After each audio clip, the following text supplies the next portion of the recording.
My name is Chris. Thanks for tuning in. Today I'm going to be going over a huge GynOnc landmark paper called SOLO-1 trial. This is out of 2018 by Moore et al.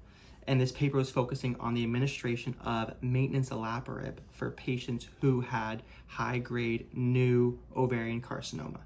The main findings for the paper were that for the people that applied, and I'll go into later in the video, that progression-free survival was increased at the 3-year mark from 60% for patients who were given Olaparib to 27% were patients who were just placebo. And that kind of correlates to what's expected, as 70% of patients with ovarian cancer from these types should experience recurrence, so it matched. So progression-free survival increased.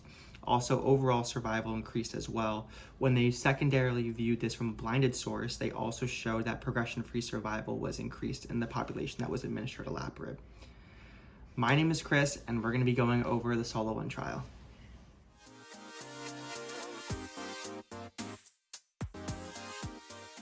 All right, so for the background of the SOLO-1 trial, we need to focus on what even Olaparib is. Olaparib is a PARP inhibitor. PARP is a polyadenosine diphosphate ribose polymerase inhibitor. What that is a PARP is actually a enzyme that works inside your nucleus, and it repairs single-stranded DNA breaks. And this drug binds to the NAD+ site, completely screws over this mechanism, and you can't repair your DNA in a single-stranded fashion. The study chose to have BRCA1 or BRCA2 positive patients, which means that BRCA, which is a double-stranded DNA repair mechanism, was also destroyed in this population. So now you're having these two ways that you're supposed to be able to repair DNA, especially for cancer cells, repair DNA, and since they can't be repaired that way, then the cell is apoptosis and dies. So that was the study design for why they chose BRCA1, BRCA2. The way it was randomized was a 2-to-1 fashion. These patients first, had to be at least 18 years of age. They had to be BRCA1 or BRCA2 positive. They had to have new diagnosis of high-grade ovarian, this is endometrioid or this is serous cancer. They had to have underwent surgery. This is ideally cytoreduction R0, but if not, then they had to go a high amount of surgery.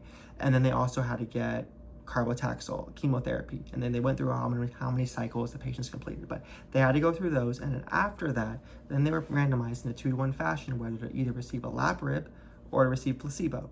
The dosage for Olaparib was 300 milligrams twice a day, and that was continued out for 2 years. Of course, the medication was stopped. Placebo or Olaparib was stopped if there was recurrence of disease, and they were put on new regimens, and this was by provider preference. And so now we can go over the figures within this paper. So the first figure that we're going to be doing is figure 1, and we all know how the NEGM papers go first, so we can just review this one together for those of you who can't watch the screen. So we have the characteristics as baseline. This is Olaparib versus placebo. It was N of 260 in Olaparib arm, and placebo was N of 131. This is a 391 total N for this. We have clinical response after chemotherapy. We have a complete response of 82% in the Olaparib as well as 82% in the placebo group. Partial response was 18% respectively for both groups as well. In regards to number of cycles of platinum-based therapies, this is carbotaxol, 76% were 6-cycle in Olaparib and 81% were in placebo. The highest number of cycle was 9, and that was 9% for the Olaparib group and 5% for the placebo group. So those are the two main things. Primary tumor location, majority was in ovary, 85%. 8% was in fallopian tube, and peritoneum was 6% and 5% respectively with Olaparib and placebo group. Then we go into staging.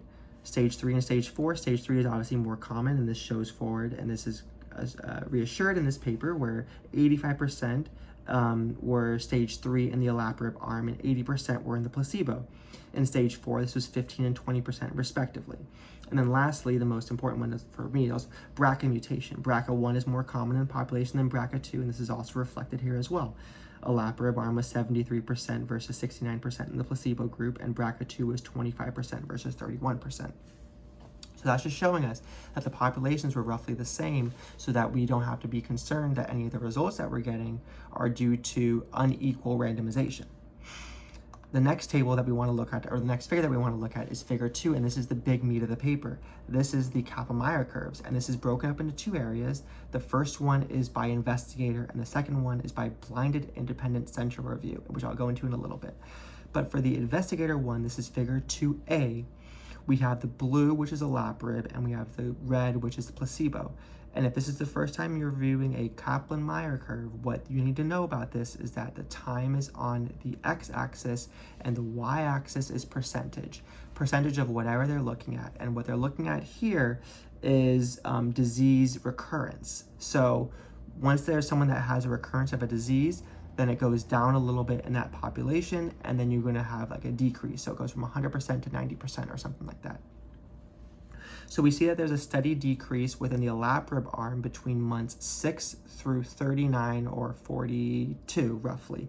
But the slope is greater for a placebo when you start really at 6 months and you go all the way down to maybe 20 months. And this is important because this is months since randomization, not months since chemotherapy, because, they had to finish the chemotherapy. But months since randomization is important. Average roughly, there were 6 cycles for both of the groups. So that puts them roughly at like 4 to 6 months after they received, after they got the diagnosis and they started therapy. So you kind of know that both of them are 100% really within that chemotherapy window, and then they start to differentiate. The interesting thing that you want to look at for this, though, as well, is really at the 42-month mark for Olaparib, you're seeing a straight line that goes across. This straight line is kind of interesting, and you see it from placebo as well, between like 41 and 48. There's a straight line also. The theory for the straight line is that maybe this is curative. So there's no one else that's getting recurrence of disease in this time frame. So maybe no one else is going to get recurrence. So that's kind of like what the curative rate is. And they kind of go about that a little bit in the paper. 2B, though, on the Kaplan-Meier curve is a blinded independent central review. And as I said, the way they were assessing these patients was they were doing follow-ups, and follow-ups included CT scans every 12 months. And what they were able to show really with this is that, even if the provider said or didn't say that they had return or recurrence of disease, someone else was viewing these images and they were able to guess, or they were able to assess and see, okay, actually they had recurrence of disease or not. And this is jumping into the results, but whatever. When they looked at the 3-year survival or progression-free interval, but when they're looking at the progression-free survival at the 3-year mark, when they're looking at investigators, it was 60% for Olaparib, 27% for the placebo. And when it was the blinded independent central review, at the 3-year mark, it was 69% versus 35% respectively. So the progression-free survival was 36 months longer with Olaparib. And this was even confirmed without having bias in regards if the investigator was concerned. So that's a really interesting portion to kind of bring up for this. And the final thing that we have to talk about as well is that, though we're giving a medication, we have to be assessing whether or not there's side effects. And there was low GI upset was noted in the Olaparib arm. The only grade 3 serious adverse event that was noted was actually anemia. Anemia was noted in 21% roughly within the Olaparib arm, and this is a known side effect of having Olaparib as well. But other than that, though, there was really no other adverse effects. There was like a small diagnosis of AML within the Olaparib arm versus placebo, but when you looked at all new cancer diagnoses, it was unchanged. It was 2% in both arms.